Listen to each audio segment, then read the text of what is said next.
हित हो ये तुम्हारा। अरे संत माधवदास जी की बात मैंने आपको पहले भी बताई है। एक वृद्धा माता थी, वो माधवदास जी को गालियां देती थी,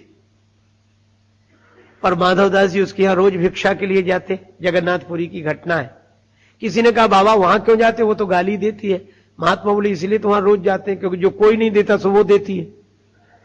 और चीज तो सब जगह मिल जाती, पर गाली कहीं कहीं मिलती, वहीं मिलती है, इसलिए वहां जाता। लेकिन आज तो वृद्धा ने हद कर दी। खींची हुई थी, उसके बेटे का विवाह हो गया था पर पौत्र का जन्म नहीं हुआ था। अब यह तो बड़ी विचित्र घटना थी। तो उस दिन वह कपड़े का पोता बनाकर पोताई का काम कर रही थी घर में। और उसी समय माधवदास जी ने कहा मैया भिक्षा मिले, और उसने कहा मैं देती हूं भिक्षा। तो कपड़े का पोता ही फेंक कर मारा। माधवदास जी की छाती पर लगा, पर माधवदास जी बोले चल मैया कुछ दिया तो, पर हम भी अब बिना दिए नहीं जाएंगे। और क्या दिया?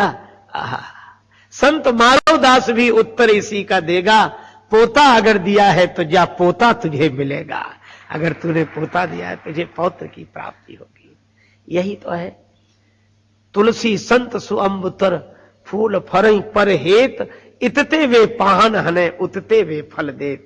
ये फलदार वृक्ष पत्थर मारने वाले को भी अपने होने का फल देते हैं, अपना फल प्रदान करते हैं। और साधु कौन? जो अपना विरोध और निंदा करने वाले को भी अपना फल दें, सत्संग का फल दें, वह साधु है। इसलिए देवताओं से भी अधिक महिमा साधुओं की है।